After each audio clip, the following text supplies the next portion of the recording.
educação, ambientação e educação à distância e informática básica. Esse é nosso webinário da disciplina, certo? Esse momento aqui foi disponibilizado para que vocês possam estar tirando as dúvidas, caso vocês tenham alguma dúvida, né?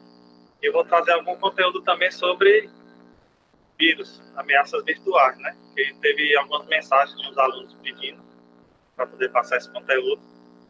Esse momento aqui vai ser parecido àquele que nós tivemos no nosso chat, né? Que o servidor caiu do chat e a gente teve uma live no YouTube. Então vai ser um momento bem parecido. Temos presente aqui a professora Elisângela, né? Que vai estar acompanhando vocês aí no YouTube. Vai estar me passando os questionamentos. Certo? E é isso. A partir do momento que vocês tiverem alguma dúvida, pode estar solicitando que eu interrompa aqui e a gente tenta responder.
Então, vamos lá. Primeiramente aqui, vou passar para vocês aqui algumas características do computador, né? Fazer uma revisão básica de alguns pontos da nossa disciplina.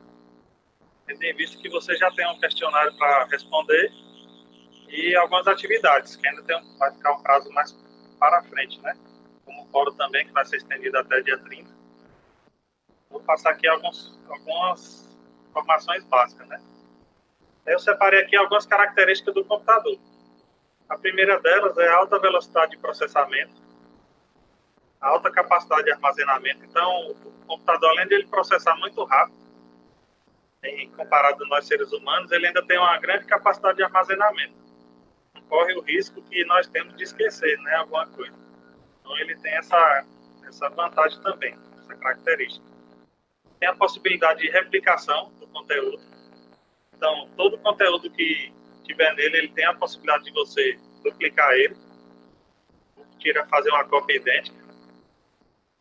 Ele também tem uma característica que é o processamento ininterrupto. Então, ele pode ficar várias e várias horas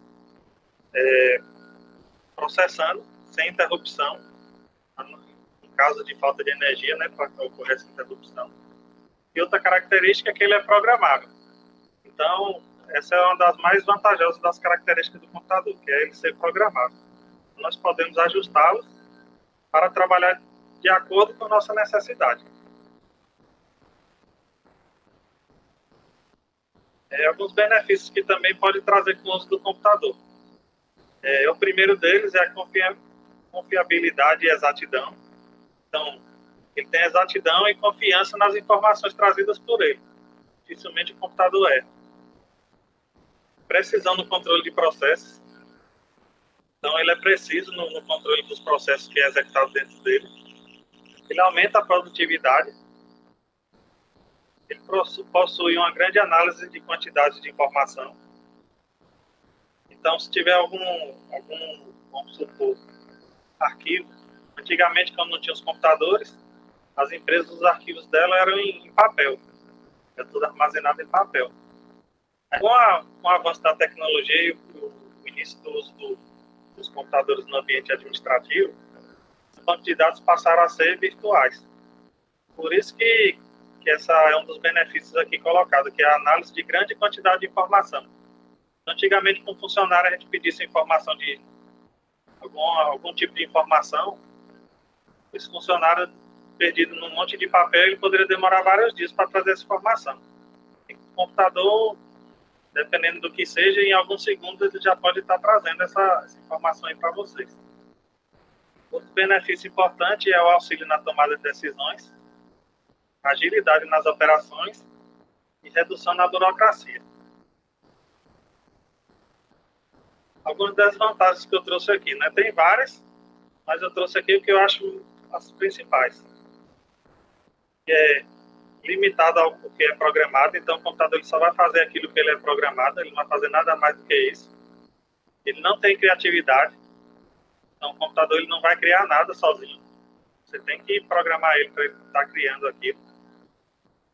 Ele tem dificuldade no tratamento de ambiguidade, ou seja, se tiver alguma coisa de duplo sentido ou dupla resposta, ele não sabe distinguir qual é a certa, a não ser que você tenha programado ele previamente.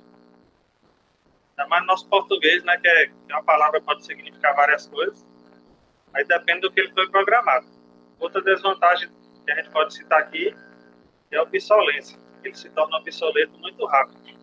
O computador comprado no ano passado, esse ano, dependendo do uso, já não vai servir mais. E outra desvantagem, que eu botei aqui como importante, que é a dependência.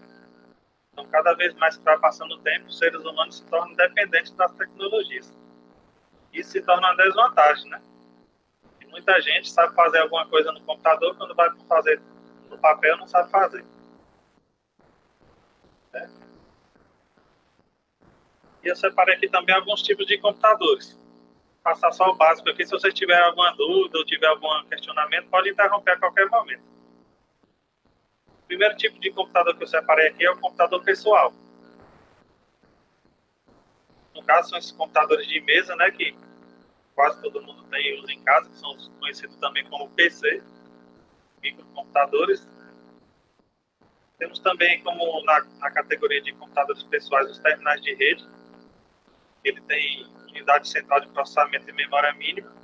Ele é projetado para ser usado em uma rede. E às vezes é chamado de cliente magro, ou seja, o termo em inglês aqui é Team Client. Né? Geralmente esses terminais de rede são utilizados em supermercados, empresas. Geralmente é só para uso básico mesmo. Outro tipo de computador aqui que a gente pode citar também são os computadores portáteis. Nesse caso aí seriam os notebooks e netbooks, não é isso?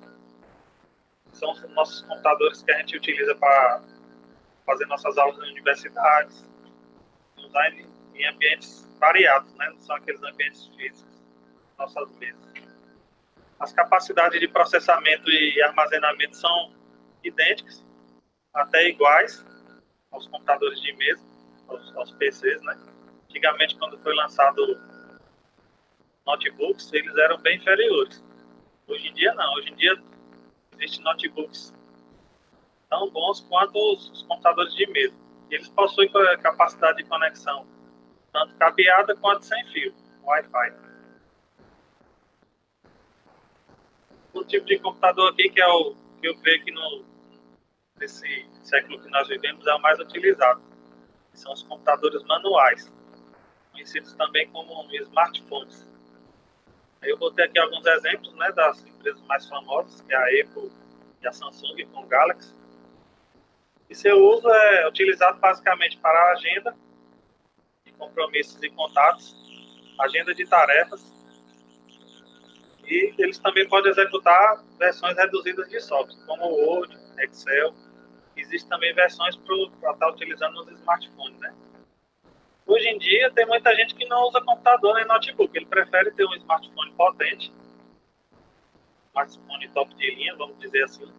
E nele é capaz de fazer tudo. Qualquer tarefa que você estaria fazendo no computador, você pode estar fazendo no smartphone. E seu acesso à internet se dá através da rede sem fio.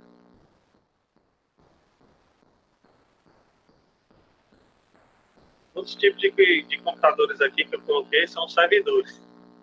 São computadores multiusuários, projetados para suprir as necessidades de organizações de porte médio ou departamentos. Eu coloquei servidores aqui para vocês conhecerem. Se vocês trabalharem em alguma empresa, Aí tem um computador que ficam lá para os usuários trabalharem. Aí servidores eles são responsáveis para estar transmitindo todos os sistemas e banco de dados para esses computadores. Ele tem suporte de multiusuário, como eu falei. Então, pode todo mundo se conectar nele ao mesmo tempo, sem problema algum. Ele vai ser um computador melhor do que o computador que você utiliza em casa, do que o PC, com uma configuração mais cara um pouco. O tipo de computador que eu vou citar aqui para vocês, para que vocês conheçam também, são os mainframes. Não sei se vocês já ouviram falar. Os mainframes são computadores gigantes, geralmente utilizados em bancos. Por isso que o banco ele sempre está disponível ali 24 horas por dia. Dificilmente o sistema fica sempre fora do ar muito tempo, porque ele tem esses computadores super potentes.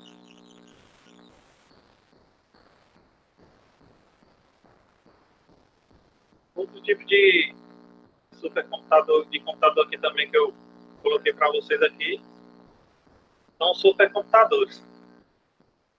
Eles são capazes de realizar trilhões de instruções por segundo. São os computadores mais poderosos que existem, né? No Brasil, ele tem um no Rio de Janeiro. Ele fica lá em Santos Dumont, acho. Se não me engano, fica na cidade de Santos Dumont, no Rio de Janeiro. No Laboratório Nacional de Computação Científica. Ele custou cerca de 63 milhões de reais. É um computador super poderoso, por isso que tem esse nome supercomputador. Ele é utilizado geralmente em previsão do tempo, simulações e cálculos de alta precisão. Aqueles efeitos especiais do cinema também utilizam esses computadores.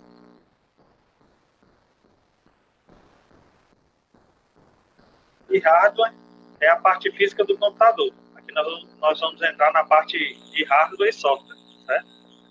Vamos falar hardware, é a parte física do computador, e seu sistema central é o processador, certo? O hardware principal do computador é o processador. Os periféricos são os dispositivos de entrada, saída, armazenamento e comunicação. Como diz o ditado aí que você já deve ter ouvido, a diferença de hardware e software é porque hardware é a parte que você chuta quando você está com raiva, né? Você bate lá quando ele trava. E software é a parte que você xinga. O computador travou ali, geralmente a pessoa fala um palavrão ali, xinga ele, aí você está xingando o software, certo? E aqui eu botei alguns componentes que tem no computador básico, para que ele funcione. No caso, monitor, placa-mãe, processador, memória RAM, placas de expansão, que não precisa exatamente ter para funcionar, né? Não precisa ser obrigatório. A fonte de energia, unidade de CD-ROM, disco rígido, que seria o HD, teclado e o mouse. Então, o sistema central do computador, a CPU, que a gente chama, que é o microprocessador.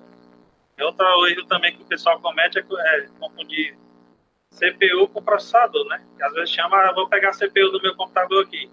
Aí vai lá e pega o gabinete. Então, CPU é o processador, é o microprocessador que fica lá dentro do gabinete, certo? Ela é a unidade central de controle. Ele controla todo o fluxo de informação entre as unidades do computador e executa as instruções na sequência correta. Dentro dele existe a unidade aritmética e lógica, que é conhecida também como ULA. Ela realiza as operações aritméticas, que são os cálculos, e as lógicas, que no caso são as decisões. Que é comandada por uma instrução armazenada na memória. Fica uma placa de circuito chamada placa-mãe. Nós vamos ver aqui na frente também. Memória existe 3 tipos de memória no nosso sistema central aí do computador. Distinguir para vocês aqui quais são os 3 tipos. A primeira dela é a memória RAM, que é a mais conhecida, né? Que é a nossa memória temporária. Ela é utilizada para executar os programas. É aquela memória que geralmente a pessoa usa quando vai comprar o computador, né? Que a pessoa olha, tem quantos gigas de memória? Aí a memória RAM. No celular também nós temos esse tipo de memória. Essa memória de processamento, certo? Ela é utilizada para executar os programas e ela é um tipo de memória volátil. Então, dentro desses tipos de memória existem os 2 tipos, que é a volátil e a não volátil. A diferença entre elas é que a volátil, ela ela perde seus dados quando é suspensa o fornecimento de energia elétrica. Então, se a luz for embora, esse tipo de memória RAM, que é uma memória volátil, toda a informação que tiver contida nela, ela é apagada. Certo? Por isso que muitas vezes, quando o seu computador está lento aí em casa, você reinicia, ele volta a ficar rápido, ele melhora. Por conta que a partir do momento que você faz o reinício do sistema operacional, ele zera essa memória aí. Temos a outra aqui que é a memória ROM, é a Read Only Memory, né? Ela permite apenas a leitura das informações contidas nela e contém informações do fabricante. No computador, essa memória é conhecida como BIOS. Então, quando falar em BIOS do computador, vai ser essa memória ROM. A maioria dos equipamentos que vocês utilizam em casa, os equipamentos eletrônicos, possuem esse tipo de memória. Um exemplo é o micro-ondas. O micro-ondas aí também ele tem esse tipo de memória ROM nele. Esteira ergométrica, né, que tem em academia, que alguém tem em casa também. Então, vários equipamentos possuem esse tipo de memória.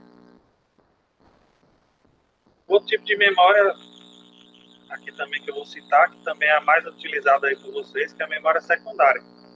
São os discos rígidos do computador, CD-ROMs, DVD, Blu-ray, né, são essas mídias mais utilizadas, pendrive. Então, ela é uma memória útil para guardar grandes quantidades de informação. O acesso é considerado lento, comparado às outras memórias, por utilizar processo mecânico.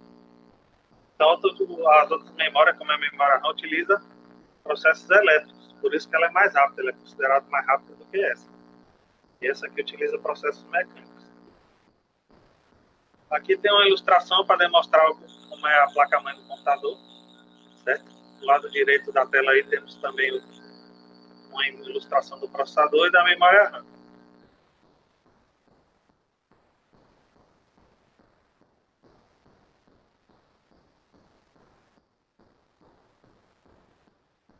Está correndo tudo ok aí, professora Elisângela?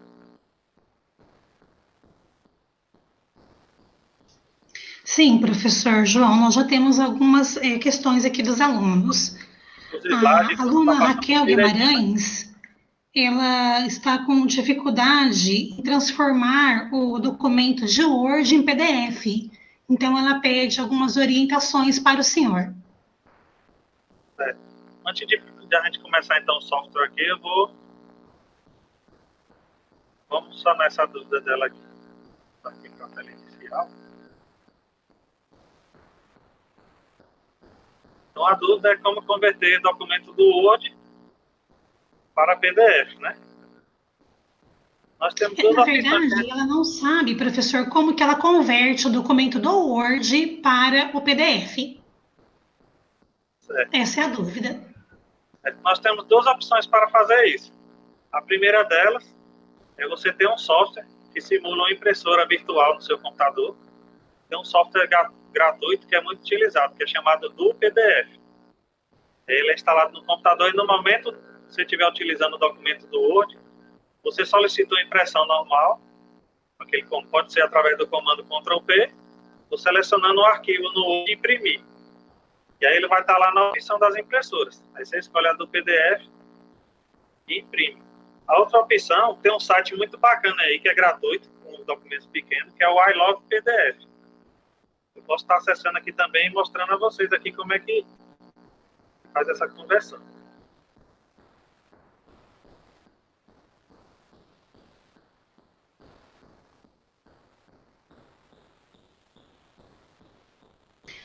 Professor, a aluna Raquel Guimarães está agradecendo ao senhor pelas explicações.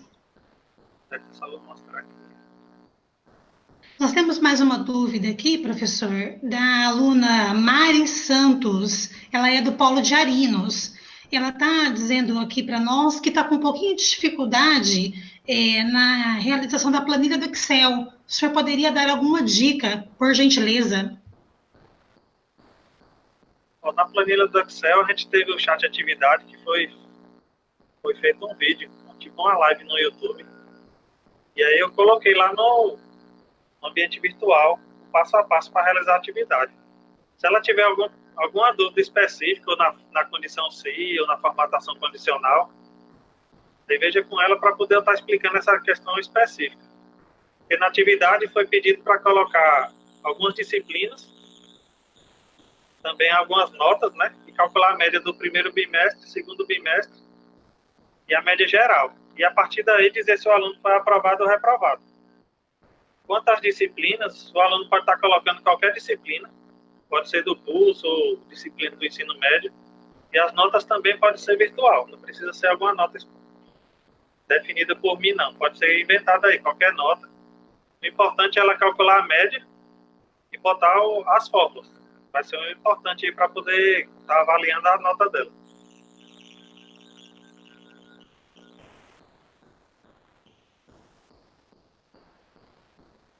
Ok, professora, ela está agradecendo ao senhor, tá? Pelas explicações.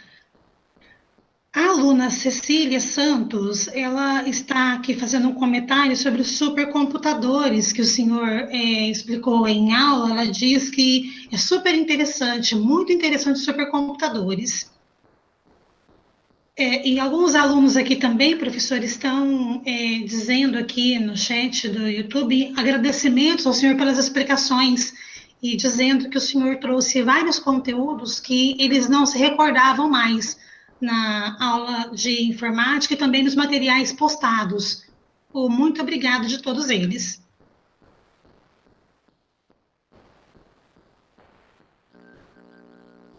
Então, deixa eu só mostrar o site, né? Para a gente finalizar a dúvida da colega.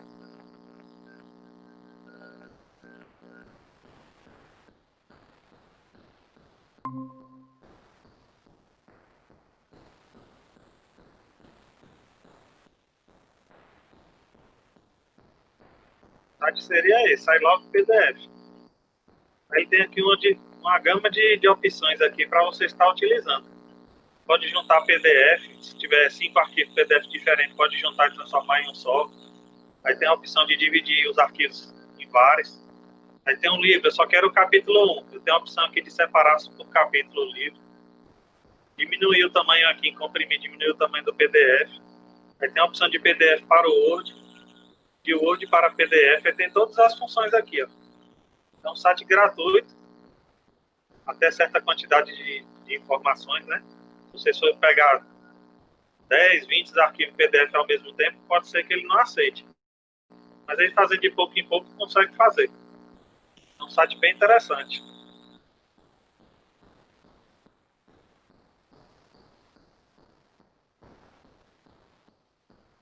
Vamos lá dar continuidade. Ok, professor, muito obrigada. Nós não temos mais dúvidas por enquanto. O senhor pode continuar seguindo aí com o webinário.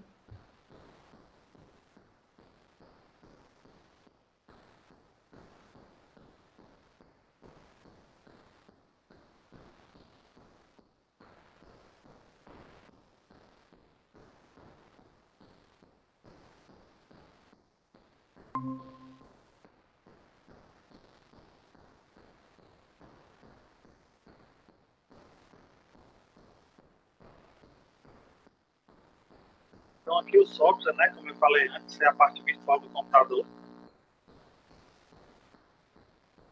Então a gente pode dividir o software em 4 categorias. A primeira dela aí é o software aplicativo, que são aplicações criadas para solucionar algum problema específico. Como um exemplo eu coloquei aí, contabilidade, folha de pagamento, correção de provas, né? Editores de texto, de planilha, aí tem editores de apresentação, temos gerenciadores de web e-mail, como o Outlook, que a gente pode estar utilizando se a gente não quiser ficar acessando o e-mail toda hora. Tem a opção de usar esse software aplicativo. Temos outro tipo de software aí, que é o sistema operacional. E como exemplo aí podemos citar o Windows, o Linux e o macOS, né, que é o sistema operacional da Apple. Então, o sistema operacional ele é responsável por gerenciar a memória do computador, ele gerencia o processador, gerencia os arquivos e ele gerencia também os dispositivos de entrada e saída. E no caso, os dispositivos de entrada e saída são aqueles dispositivos responsáveis tanto pela entrada quanto a saída de informações do computador. Como exemplo aí, a gente tem nosso teclado, mouse, caixa de som, né, que é dispositivo de saída, monitor, que é dispositivo de saída, certo? Vários outros. Temos aqui os softwares utilitários, que são softwares de apoio à solução de problemas de disco, de memória. E como exemplo aí temos o desfragmentador de disco e a limpeza de disco, que são ferramentas do Windows, né? Para quem não conhece, no Windows tem essas ferramentas, às vezes o computador está lento. Aí você bota essa opção de desfragmentador aí, e ele vai e organiza os arquivos do disco rígido. Temos também a limpeza de disco, que ele pega os arquivos que são pouco utilizados no computador e realiza essa limpeza, exclusão desses arquivos. Então, esses são os utilitários. Temos outro tipo aqui também, que são os compactadores e descompactadores de arquivos e programas antivírus. Os compactadores e descompactadores, o mais conhecido é o WinRAR, que eu acho que todo mundo deve utilizar, e o WinZip. O WinZip, no início dos anos 2000, ele era bastante conhecido. Mas depois do WinRAR, ele perdeu um pouco o uso, certo? Temos também os vírus, né? São programas capazes de se instalar de forma clandestina nos sistemas. E ele pode fazer com que o computador adote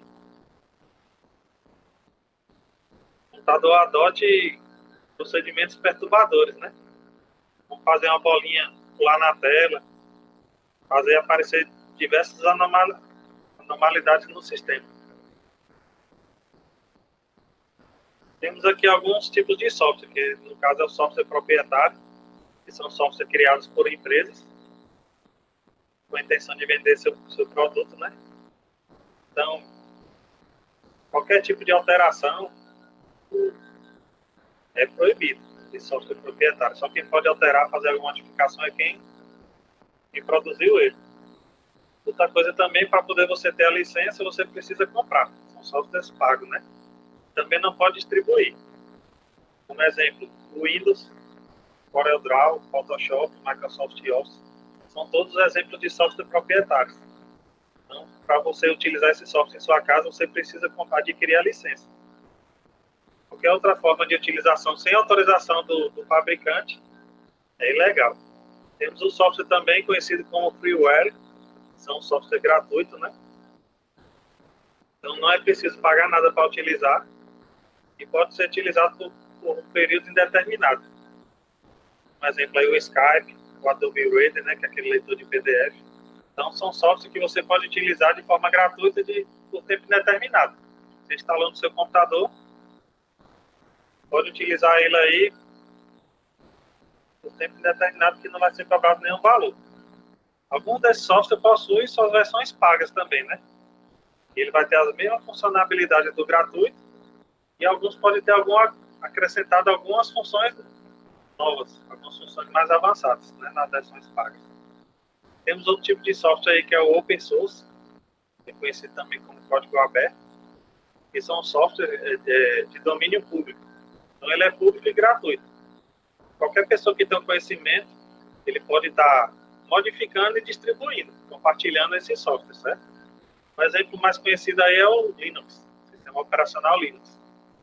Existem várias distribuições aí desse sistema operacional. E aí a pessoa tendo conhecimento, ele pode entrar lá, pegar o código-fonte, modificar do jeito que desejar e distribuir. Sem problema algum.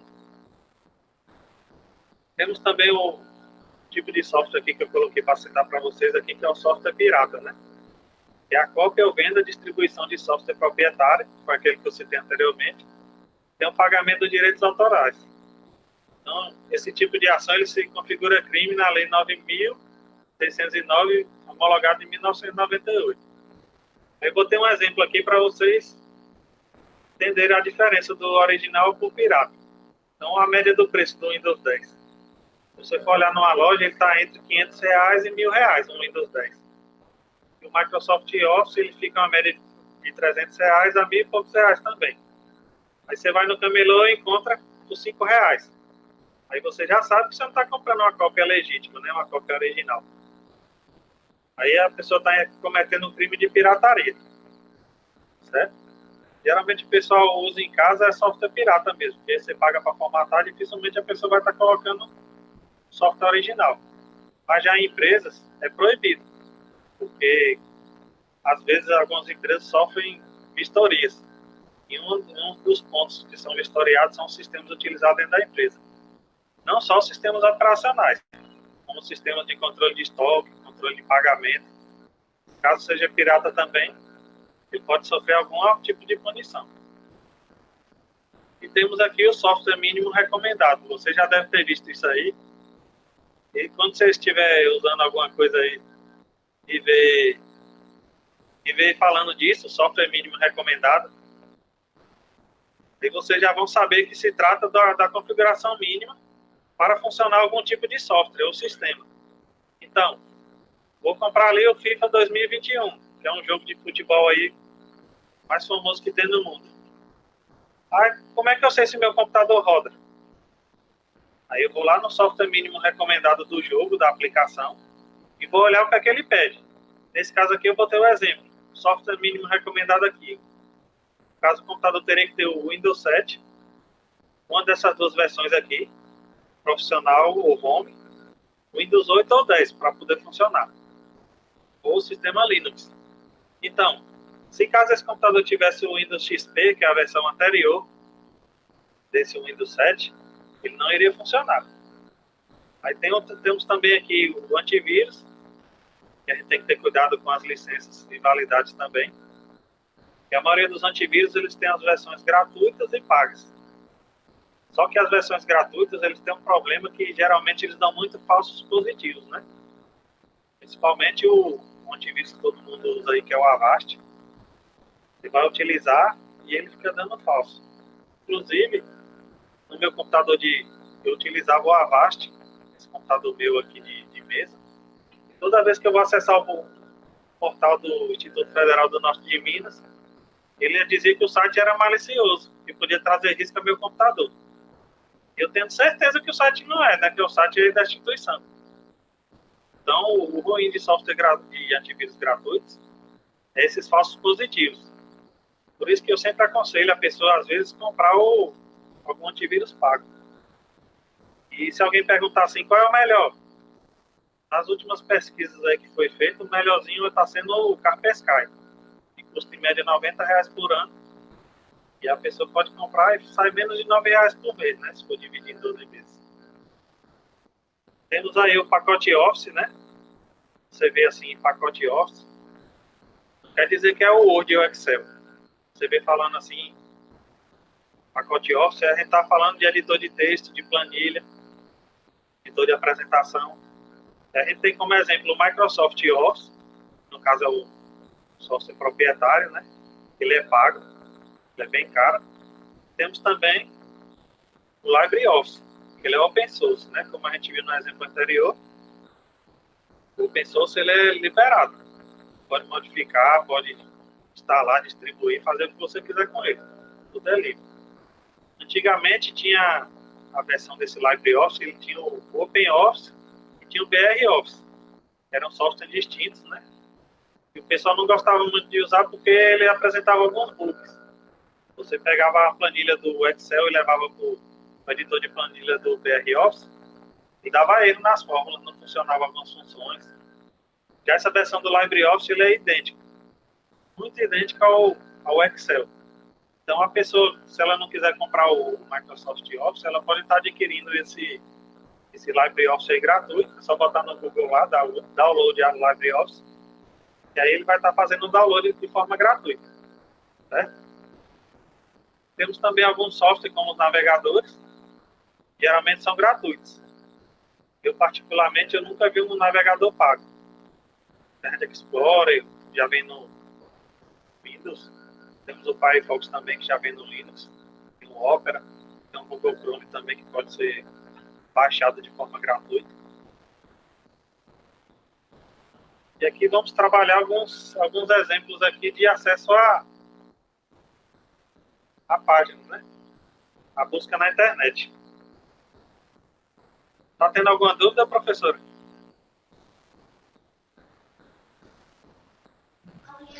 Professor, nós temos sim uma dúvida aqui da aluna Magda Colares. Ela pergunta qual é a diferença, professor João Albano, entre software livre e software gratuito? Assim, o livre, que a gente citou aqui, que é o freeware, também pode ser considerado livre, né? Gratuito. Mas assim, se você for procurar em livros, a diferença que vai estar é que o gratuito, você só pode instalar ele, os computadores, não pode fazer nenhuma modificação. E o livre você pode estar modificando e distribuindo também sem problema algum. Eu creio que se vocês forem pesquisar no Google aí, eu não estou com acesso aqui agora, mas vai ser basicamente isso. Né?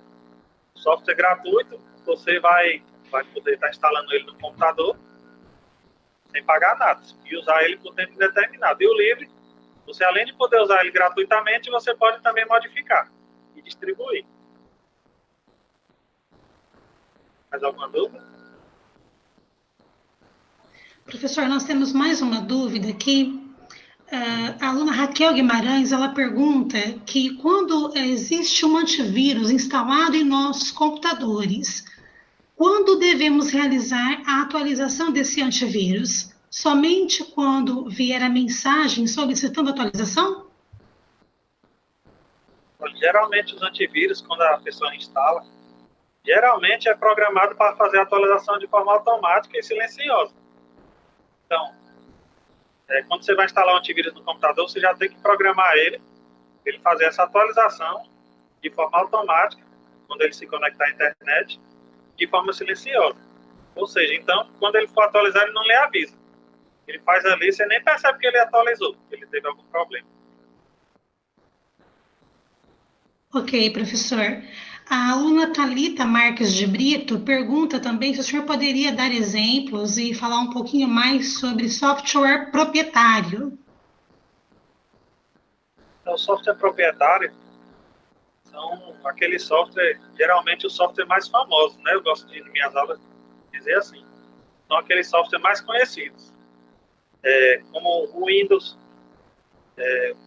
CorelDRAW, deixa eu ver outro exemplo aqui. O Adobe Studio, que é utilizado por aqueles editores de vídeo. Então, são softwares que dá até para você... Professor, o aluno Hermes também pergunta se o W10, ele já vem como antivírus, professor João Albano? O W10 deve ser o Windows 10, né? Assim, ele vem com o Windows Defender, que é o antivírus nativo do Windows, só que sua eficiência não é tão boa quanto os outros softwares específicos para antivírus. Como eu falei anteriormente, o melhor antivírus na atualidade está sendo ainda o Kaspersky, que é um software antivírus russo. Ele tem a versão gratuita também, mas ele tem algumas funcionalidades a menos do que eu pago. Ok, professor. O aluno Alessandro pergunta também a respeito de placa de vídeo para jogos pesados. Qual é a opinião do senhor a respeito, professor João Albano? Olha, para a placa de vídeo, tem que ver, como eu falei anteriormente, o software mínimo recomendado lá para o que você vai utilizar. E não basta ter só a placa de vídeo, não. Você tem que ter um conjunto. O processador tem que ser razoável, tem que estar dentro dos requisitos mínimos. Memória RAM, disco rígido. Então não adianta você comprar uma placa de vídeo aí de R$5.000 e seu computador não vai trazer o desempenho dela total. Então você tem que estar conferindo os requisitos mínimos lá do software que você vai utilizar. Ok. Mais alguma dúvida?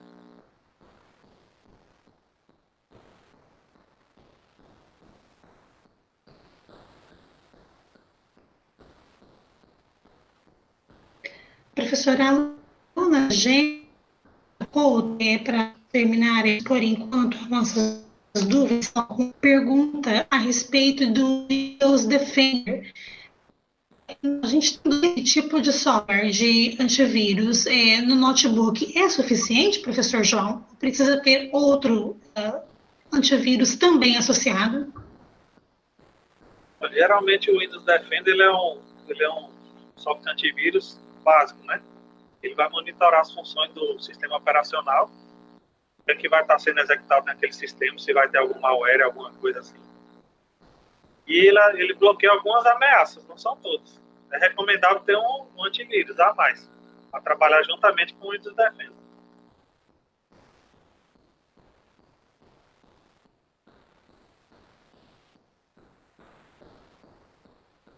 Ok, professor, muito obrigada por enquanto. Sem mais perguntas para esse bloco. Podemos continuar. Como o nosso tempo aqui está quase se esgotando, eu vou passar alguns slides aqui para uma parte aqui que eu acho que é importante para vocês. Certo? E no caso será a busca na internet. Às vezes eu falo busca na internet, muita gente vai falar, mas eu já sei fazer pesquisa no Google. Eu vou trazer algumas ferramentas novas aqui para vocês aqui. Certo? Primeiro eu vou deixar esse conceito aí, que não sei se alguém já sabe. E pode ser que caia em alguma avaliação aí também, né? Que é download, que é a ação de baixar algo da internet. E o upload é quando você envia algum arquivo para a internet. Então, quando você vai fazer o download de algum arquivo, aí você está baixando esse arquivo no seu computador. Quando você vai mandar um arquivo para a internet, no caso você tem ali o Google Drive, você vai jogar algum arquivo para o seu Google Drive, você está fazendo o upload, né? Passar esses conceitos aí que possa ser que caia em alguma atividade aí de vocês.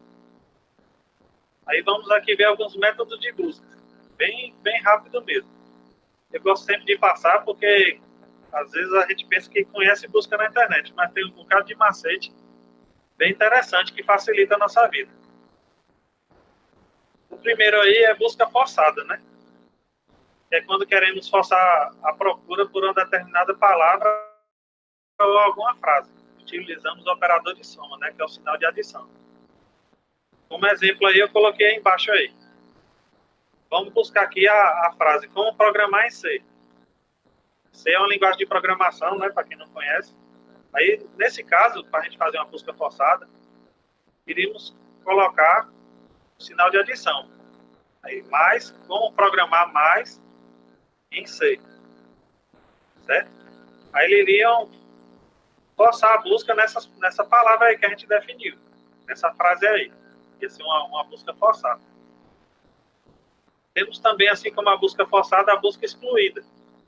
E se a gente quiser excluir alguma palavra de nossa busca. Aí eu botei como exemplo aí, se a gente fosse buscar no Google aí, política, aí bota o sinal de menos e o nome é Almenara. Então, essa busca iria retornar para a gente tudo que se referir à política, menos política da cidade de Almenara. Então, tudo que tivesse a cidade de Almenara aí de Minas, ele ia excluir da nossa busca, ia aparecer todo o restante. Certo? Temos aqui a opção também busca dentro do site. Essa técnica do Google, super útil, né? Que você pode buscar dentro do site. São métodos que quase ninguém conhece. Então, para isso, a gente utiliza o nosso operador site. E como exemplo, eu coloquei aí, a gente bota operador site, ifnmg.edu.br, espaço edital. Então, eu utilizei o operador site para buscar tudo que for edital dentro do portal aí do Instituto Federal do Norte de Minas. Aí ele vai me retornar tudo que for, que tiver a palavra edital lá de dentro do site, ele vai me retornar na busca. Certo? Temos também a busca por título de páginas. A gente utiliza o operador InTitle. Né? E pode utilizar como o exemplo aqui que eu coloquei, InTitle e FNMG. Então, ele vai trazer todos os títulos que aparecer, que essas páginas tiver com esse título que a gente programou aí.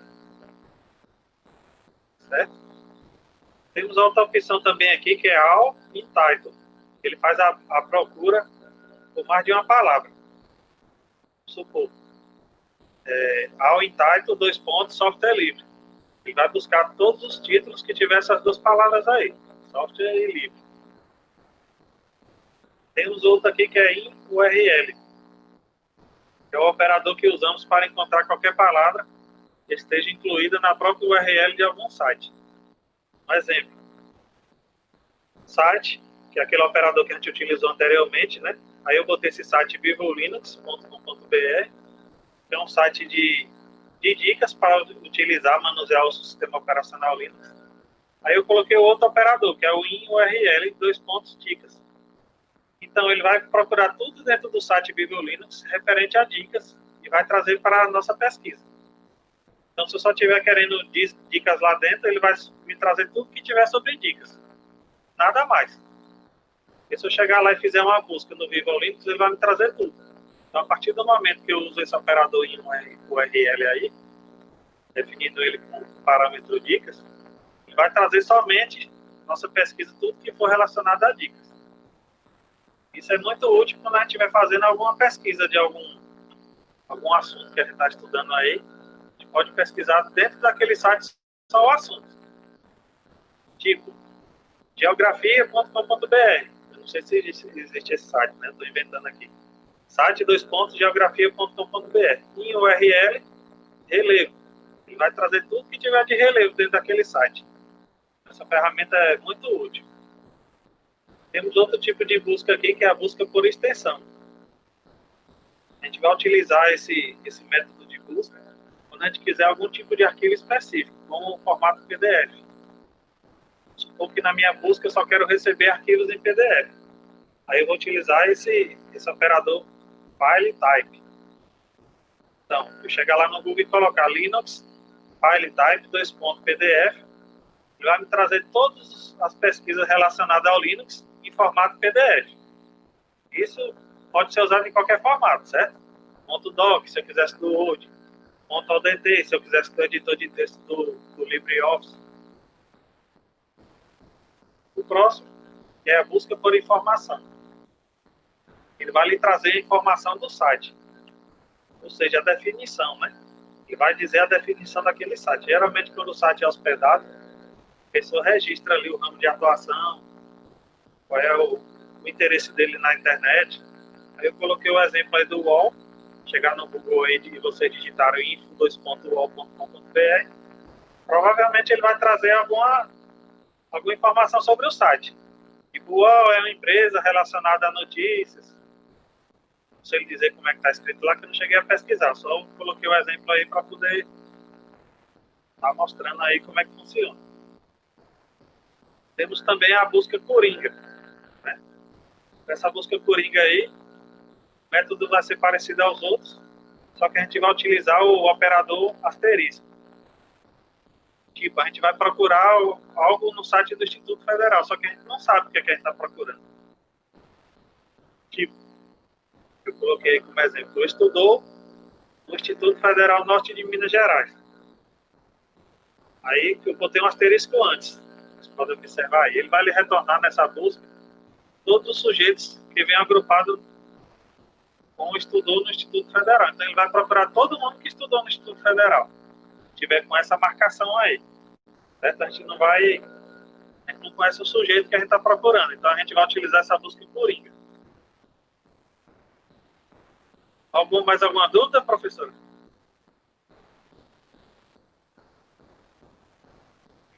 Sim, professor João.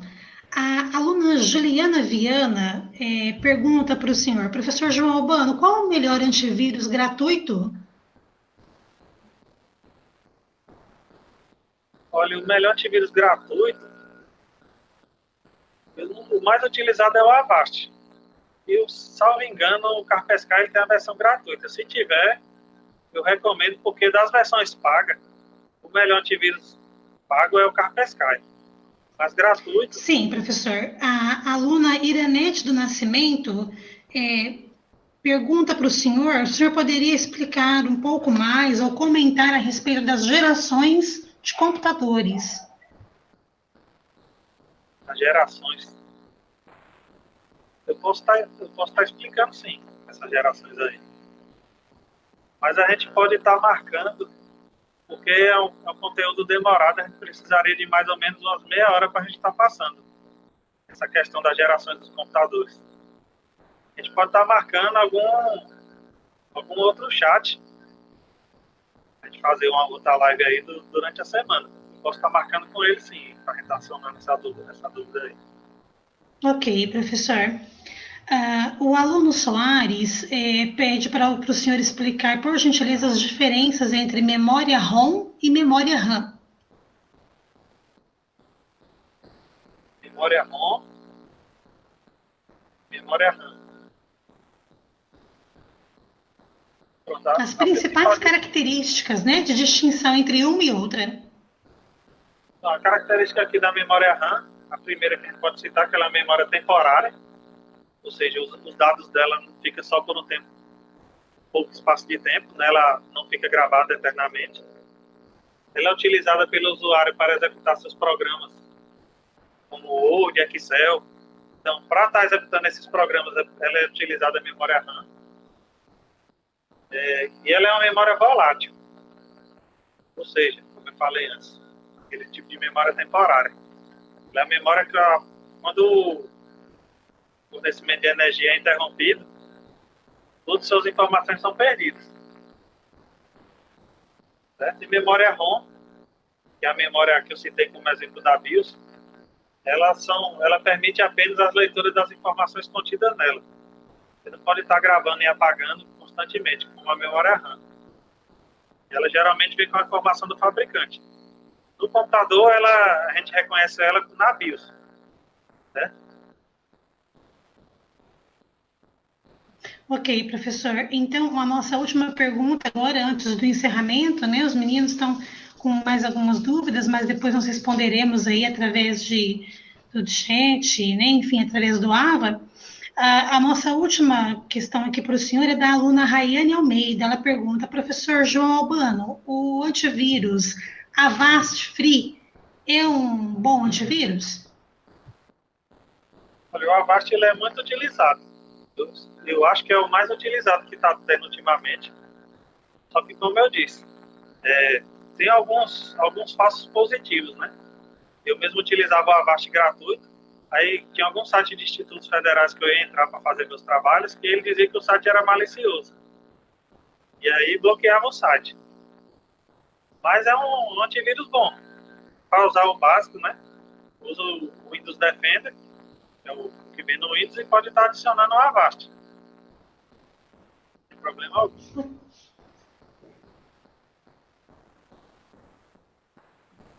Ok, professor, muito obrigado, então, pelo esclarecimento das dúvidas.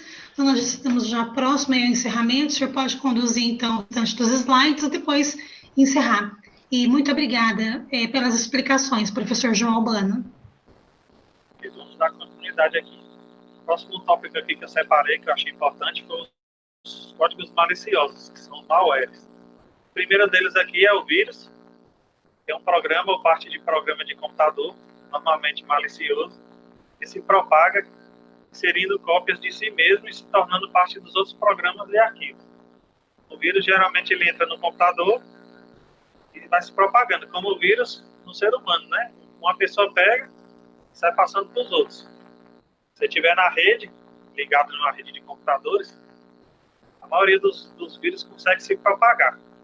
E os computadores vão estar conectados entre si e aí consegue estar propagando esse arquivo malicioso. Outro exemplo aqui de malware é o War.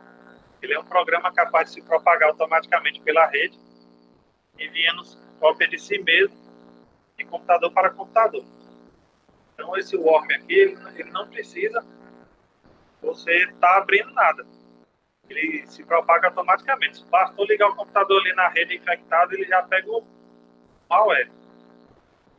Temos outro exemplo aqui, que é o bot e o botnet. É um programa que se dispõe de mecanismos de comunicação com o invasor, permite que ele seja controlado remotamente. E possui um processo de infecção e propagação similar ao worm, ou seja, ele é capaz de se propagar automaticamente, explorando as vulnerabilidades existentes nos programas instalados no computador. Então, ele tem a função parecida do worm, se propagar automaticamente, né? E, além disso, ele permite que o invasor ele tome o controle remoto do seu computador. Então, às vezes, o invasor ele toma o controle do computador e mexe em mouse, acessa os arquivos, copia, pode fazer tudo. Temos outro exemplo aí, que é o spyware. É um programa projetado para monitorar as atividades do sistema, né? E enviar as informações coletadas para terceiro. Spyware, como o nome já diz, spy, são softwares espiões. geralmente utilizado para estar copiando dados bancários, esses jogos, né? Os spywares são muito utilizados em jogos. E a rede, ultimamente, os jogos eles dão muito lucros. Como o exemplo de lucro aí, eu estava vendo uma reportagem que esse pessoal que faz live de jogo, não lembro o nome do rapaz, aqui no Brasil, estava fazendo uma live e um fã dele na Inglaterra doou 15 milhões. E na hora ele nem aguentou lá fazer mais a live, interrompeu, depois ele voltou. Então, esses softwares espiões, ele pode estar sendo utilizado para estar por meio de roubar informações de terceiros.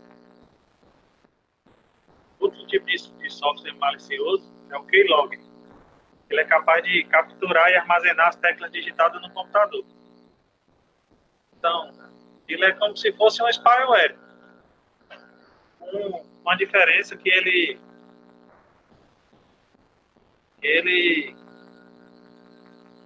eu posso dizer aqui para vocês. A diferença é que ele espera você digitar alguma coisa para estar captando. Vamos supor, entrei no site do Banco do Brasil, no Internet Bank.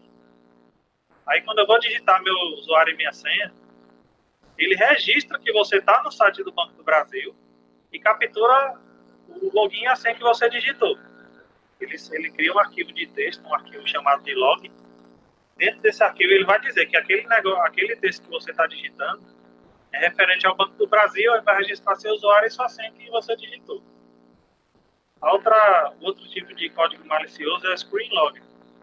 Ele vai ser bem idêntico ao keylog. Vai capturar o que foi digitado, só que a diferença é que ele vai capturar também as telas. Ele vai tirar print da tela. Tudo isso é programável, certo?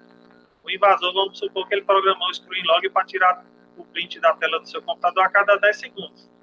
Então, a cada 10 segundos, ele vai estar tirando o print da tela do computador de uma região específica, por onde o mouse é clicado. Por que eu botei aí onde o mouse é clicado? Porque vários bancos adotaram algumas ferramentas de segurança, como aqueles teclados virtuais.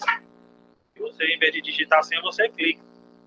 Mas não é 100% seguro, porque se o invasor tiver colocado um screen log no computador da pessoa, ele vai conseguir identificar onde foi que ele clicou e tirar o print naquele exato momento.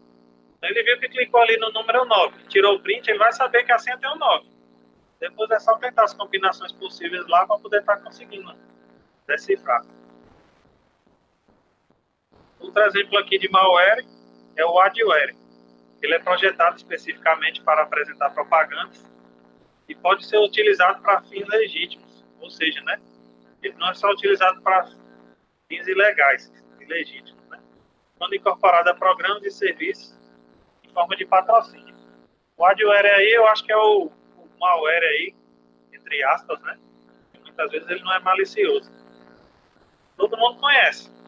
Quem não já baixou aqui um aplicativo na Play Store, no meio do jogo lá, está utilizando o aplicativo, apareceu uma propaganda de alguma coisa. Aquilo é um exemplo de adware, certo? Outro exemplo aí de malware que eu posso citar para vocês aí é o backdoor. Como o nome já diz, né, a tradução, porta do fundo. É um programa que permite o retorno do invasor a um computador comprometido por meio de inclusão a serviços criados, modificados para esse item.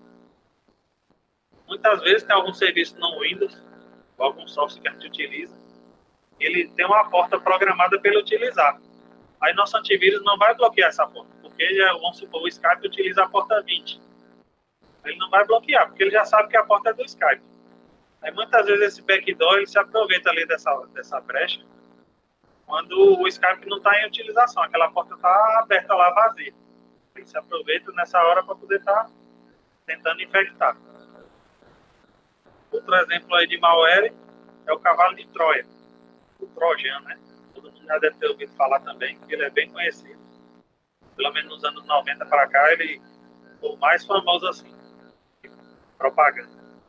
Ele é um programa que, além de executar funções para as quais aparentemente foi projetado, também executa outras funções, normalmente maliciosas e sem conhecimento do usuário. Temos também o rootkit, que é um conjunto de programas que permite esconder e assegurar a presença do invasor ou de outro código malicioso em um computador comprometido. Um exemplo de rootkit que eu posso citar aqui para vocês é esses programas que o pessoal usa para ativar softwares piratas. Por isso que muitas vezes a pessoa diz que quando você está com software pirata no computador, você pode estar em risco. De certa forma pode ser verdade e também não.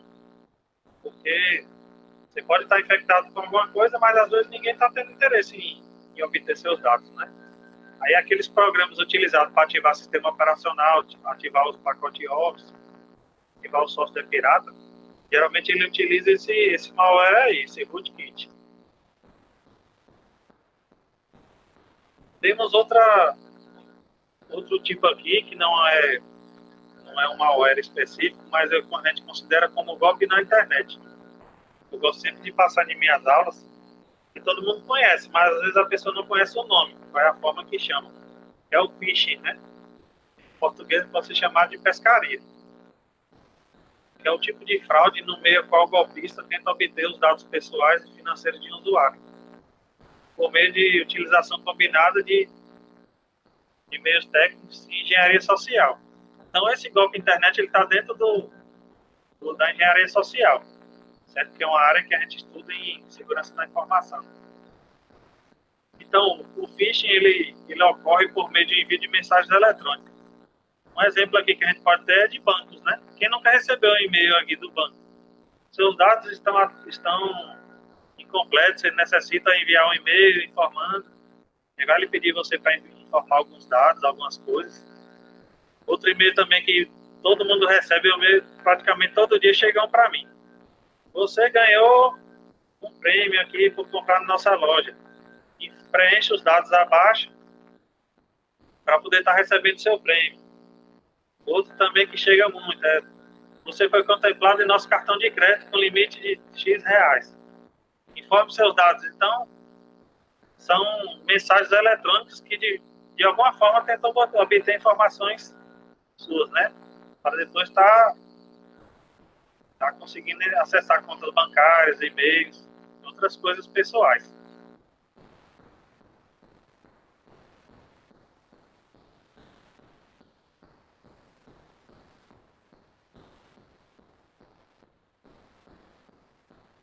Foi isso, pessoal, que eu separei para vocês aqui. Queria dar uma revisão geral. E tem as questões no questionário e nas outras avaliações, elas são: a gente passa um banco de questões e o sistema faz um sorteio. Possa ser que caia algum desses assuntos aí dentro do questionário, para quem não respondeu ainda, né? Aí, como teve várias mensagens de alunos questionando alguns temas, eu montei esse slide aí. Como nosso tempo é só 1 hora, bem corrido, aí não dá tempo de tratar tudo. Mas se ficou alguma dúvida aí, pode estar entrando em contato comigo, certo? E aí a gente tenta aí resolver aí, sanar a dúvida de vocês. Professora Elisângela, tem mais alguma dúvida para sanar agora ou podemos encerrar?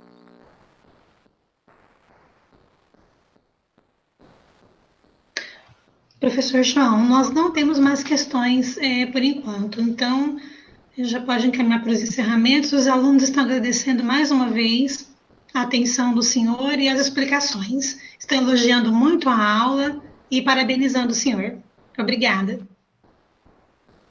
Obrigado aí a todos que compareceram aí, certo?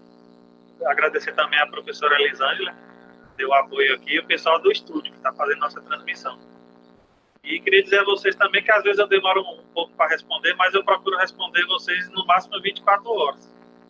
Porque são centenas de mensagens por dia. Aí às vezes não dá tempo de responder todo mundo, certo? Mas aí pode estar mandando as mensagens que eu respondo, estou procurando responder a todos. Então tenham uma ótima noite aí e até a próxima.